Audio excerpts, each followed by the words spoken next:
We will only be safe if Israel is safe, and Israel will be safe if all of us are dead. But the United States has consistently stopped them from fighting back against their enemies. They stopped them by sending them $26 billion. And because we talk about hostages, but we never talk about Palestinian hostages. There are like before October 7th, 5,000 Palestinian hostages in the prison of Israel. Now there's 12,000. Every single day, Israel can go in any house, take the house, burn the land, burn the olive oil, take the people, put them in. Isn't that hostage? That is a hostage situation that's been going on for years. But I'm sick and tired of this, Chris. They cannot play the victim and the oppressor in the same time. Okay, let's unpack that. Hey everyone, welcome back to Hijabi Takes. Today, we are watching Chris Cuomo attempt and fail to control a conversation with Bassem Youssef, who does what good satire always does. It cuts through the nonsense with logic, memory, and receipts. This isn't about shouting, it's about how narratives collapse when someone refuses to accept emotional manipulation as an argument.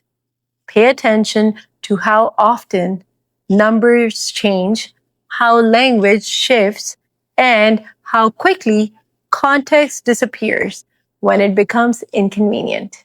I have never, I haven't heard of the Qatari or the Saudi lobby putting $15 million in a local district in New York just because a guy said that he doesn't agree with the... No, he said Israel's committing genocide. So? What do you mean so? So what? So I mean, it's like I know that one of his things that he denied what happened, like the rape and whatever. But like in a country where that matters too, by the way. And if you don't like the word genocide, how about too much killing? We can say the extreme. Well, they're very different things. And here's why I don't like genocide. We both know if the Israeli army wanted to kill as many people as they can.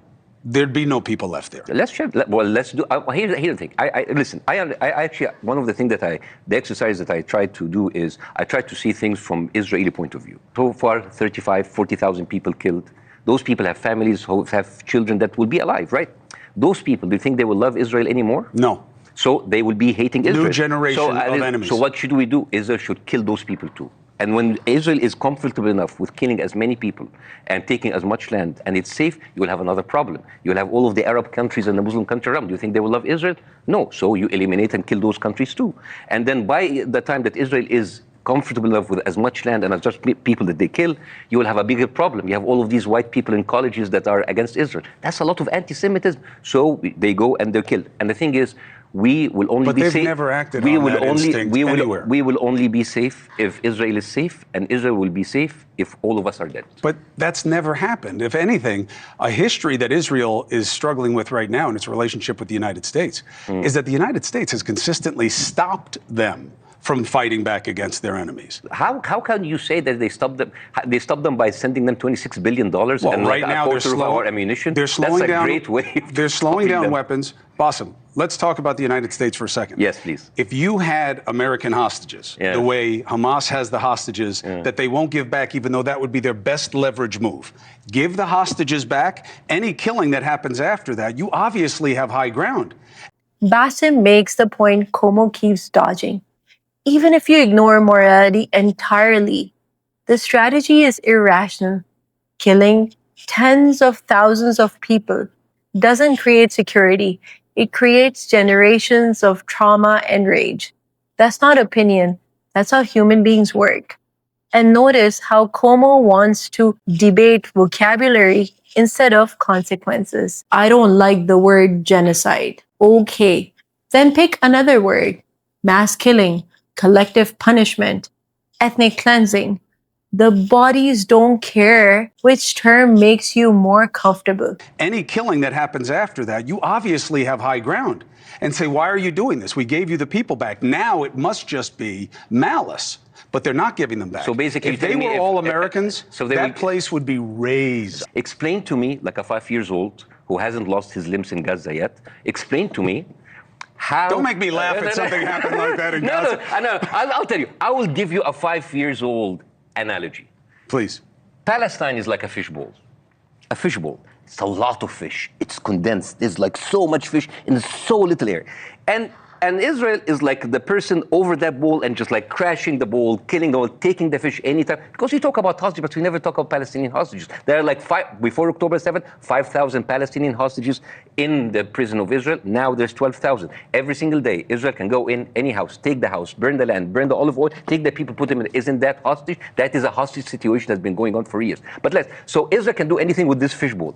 At a certain point, Israel is just hovering over that fishbowl. And then at one moment, a fish crazy enough, suicidal enough, will jump from the bowl through the air, bite the pinky of Israel. And Israel like, oh my God, that bitch bit my pinky. My hand was not even in the bowl. And then they go in and they destroy the bowl. And all you can see is Israel pinky. You know what I call this? Tunnel vision. Yes, I don't love the analogy because the pinky, I get it. The pinky is not a good analogy to October 7th. Really? And no. It's not just the how many civilians were killed on October 7th?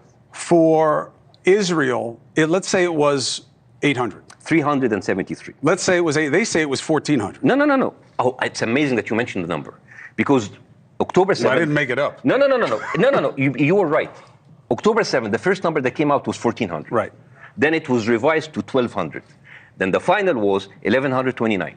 Israel actually killed many of those hostages on the way out. We never do that. And also, like, crisis. We never do that. I'm sick and tired of this, Chris. But we never do that, Bassem, just so you know. They cannot play the victim and the oppressor in the same time.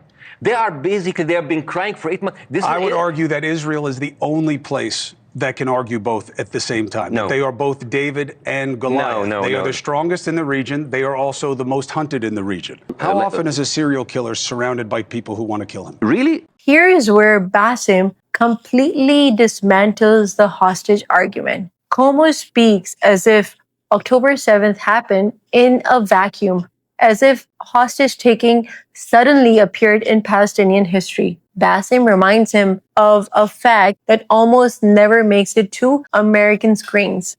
Before October 7th, Israel held over 5,000 Palestinian hostages, many without charge, including children.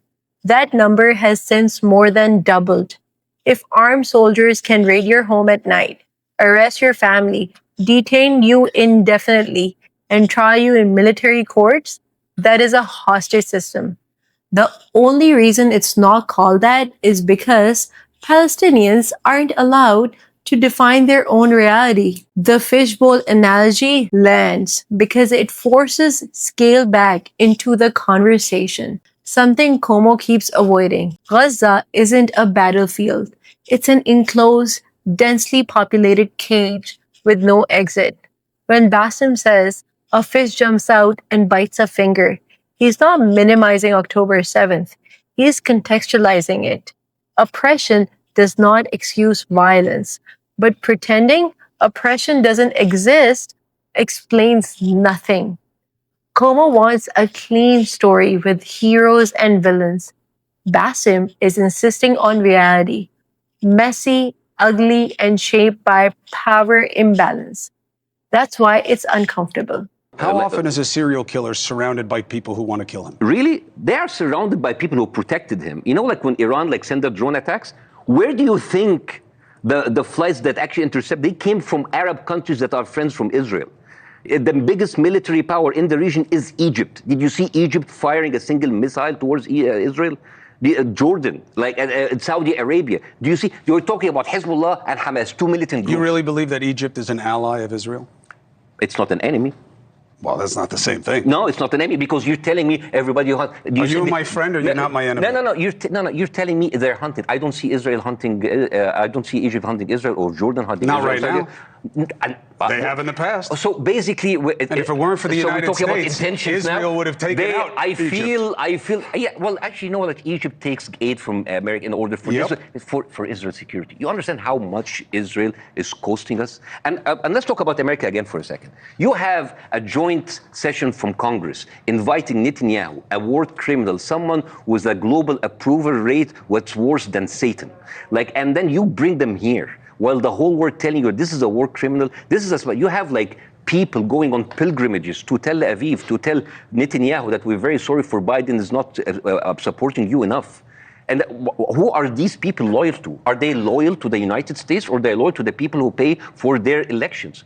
You have an APAC bragging about spending $100 million and having a 98% success rate in the Congress. How is not that the main news in every single newscast? All of those comedians who think that they're tough people talking about, look, America first, talking about like, oh, making fun of everything. Isn't that enough material about talking about like an effect of a foreign country in our elections? It should all be on the table. One sad thing for me is when you start getting into money in American elections, there's so many deep pockets now because of what we have made legal. The problem in our politics, for the first time ever, is not illegal money, illegal influence. It's legal. Legal money and legal influence. This is where the numbers matter, and Bassem doesn't let them slide. The death toll from October 7th was revised multiple times, eventually landing at 1,129, with Israeli forces themselves admitting that some civilians were killed by Israeli fire. That's not propaganda. That is Israeli reporting.